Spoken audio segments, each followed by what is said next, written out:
On one of my last videos, a YouTuber suggested I put 2 bars here going up, and that would work over on the brake caliper side, so that's why I suggested it.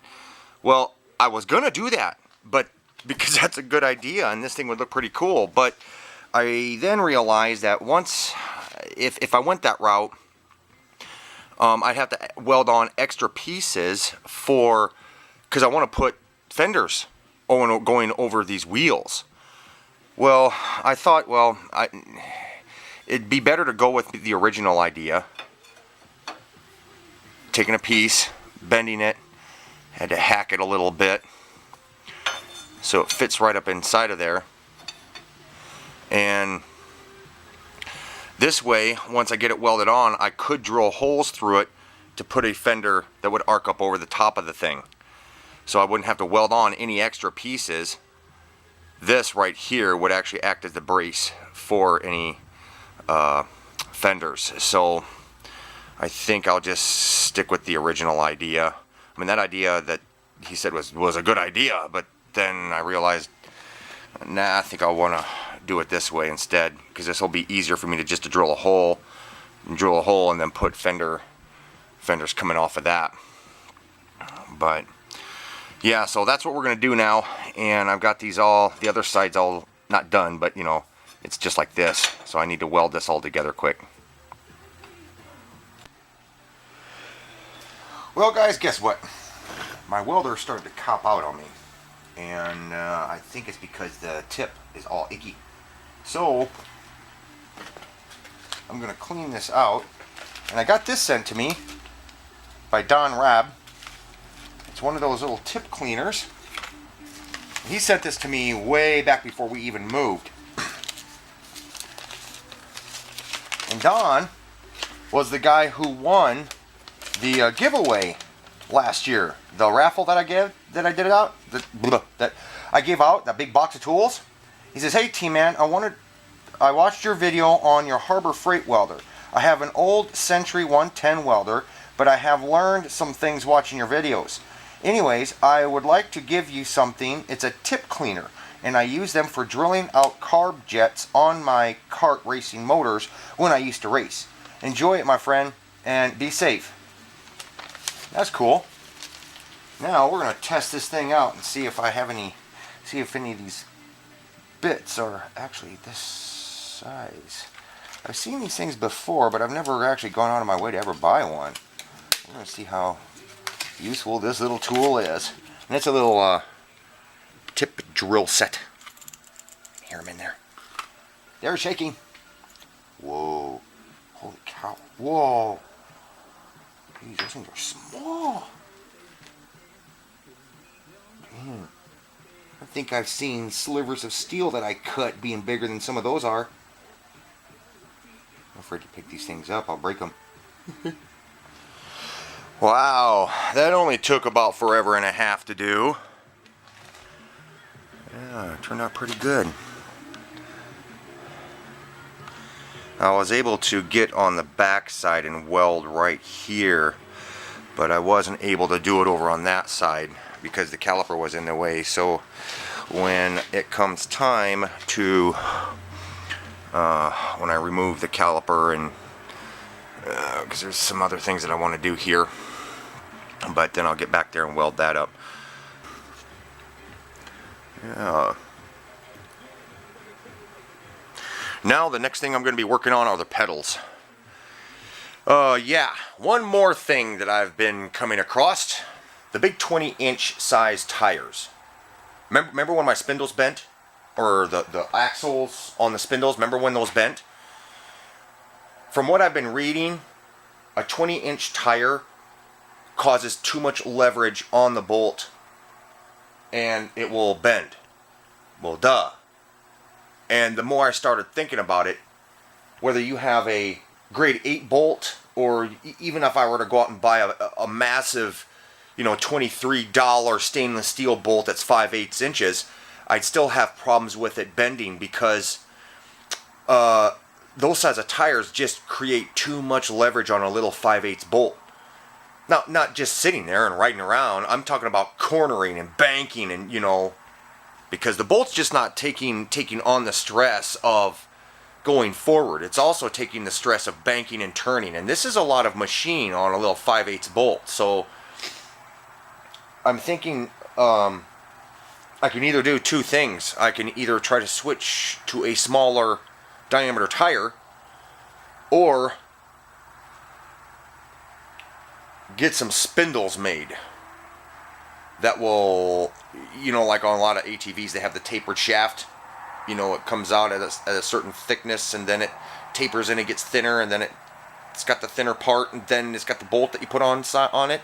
Well, the reason that's so thick up there is so that way this kind of crap doesn't happen. What happened to me? Because it always seems to bend right there at that point. Well, at least even some of the stuff that I came across on the off-road buggy forum, and yeah, I'm thinking that because now I've got the grade 8 bolts welded on there, and I'm thinking that if I should probably go with smaller tires instead of the 20-inch tires. Even though the 20-inch tires look the part and look good on it, I don't know if it's going to be, it's not going to be strong enough. I'm always going to be bending my damn spindle axles. So, okay. Yeah. I think what I might be doing here is I'll be taking some DOM here, 1 inch, 0.125 wall thickness, 1/8 inch thick, and it's 1 inch wide, outside diameter. This is 1.25 inch, 1.25 1/8 wall. So these two fit nice and snug inside of each other, just like what I did on the brake pedal, or not pedal, but the thing, pivot point. So I think what I'm going to be doing here is I'm going to take some of this steel and I'm going to put pivots above here, I think,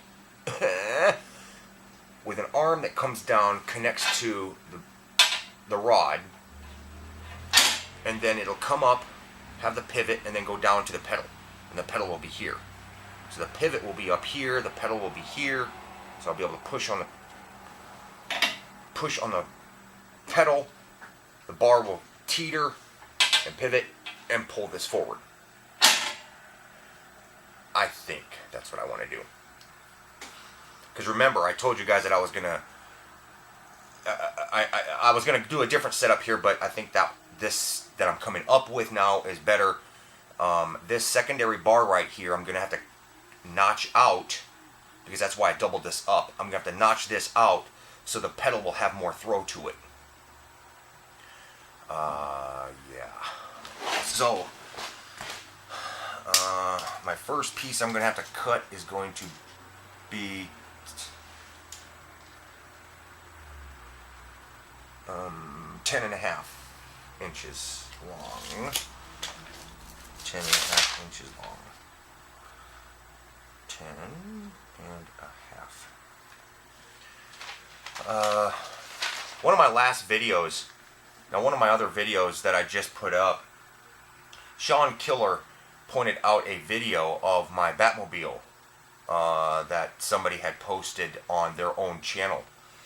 And I started looking around, and I've known that people have been taking that video and putting it on their channels, but I thought it was kind of weird that that was the only video that they were taking. So I started looking through all my accounts and stuff, and I came across something I completely forgot about. But the people out there have not been stealing the video.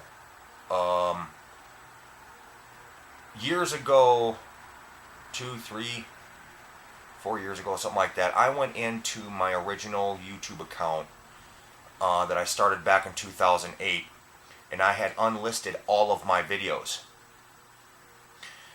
And what I had done with the Batmobile video is I had set that Batmobile video up as a Creative Commons video.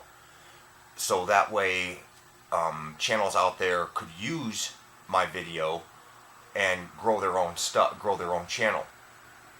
So they're not stealing that video. it was something that I did a while back, so that way it would help other channels grow by using that video, tagging it as a Batmobile video and stuff like that. Even though it's my video, I set it up as a Creative Commons so that way people could download it and then they could put it up on their channel. And yeah, I did that a long time ago, kind of as a way to kind of get the video out there, keep the video alive, and you know, help other channels grow and stuff. So the Batmobile video, the original Batmobile video of me driving it around, where Allie gets mad and she starts whining. A lot of you guys have seen it, but I picked Cody up and put him in and drive him around. Yeah, so that video is not being taken by anybody. That is a Creative Commons video that I set up on my original channel. If you guys want, you can. I'll leave a link to it down in the description of this video. You can go over there. You can download the video yourself. If you know how to capture videos off of YouTube, if you know how to do that and you've got the software to do it, you can do that if you'd like. If you're a gaming channel and you want to throw up some clips or something like that of it to help enhance your own content, that's A-OK. All monetization, any money you make off of it is yours and yours to keep. So yeah, and so that video is a Creative Commons video. And yeah. Oh, also, if you do use the video, you have to put the video URL down in the description of the video, because that's one of the things with Creative Commons. You have to show where you got the video from and that it is a Creative Commons video. So you have to put that information in the description. It doesn't have to be up at the top of the description.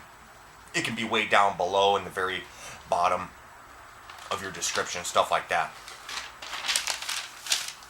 You get the video and you upload it on your channel, and then down in the description you put in the actual URL. You would put something along the lines of, this video is a Creative Commons video and I have rights to put it on my channel, and this is the URL to it, you know, and then you put the URL to the original video on my original channel. So yeah, and you're clear to monetize it all you want, you know, so that kind of thing. Anyways, it's getting a little dark outside and it's getting late, and I don't want to be cutting and grinding and all that kind of stuff out here, so I'm gonna get on out of here and work on this tomorrow.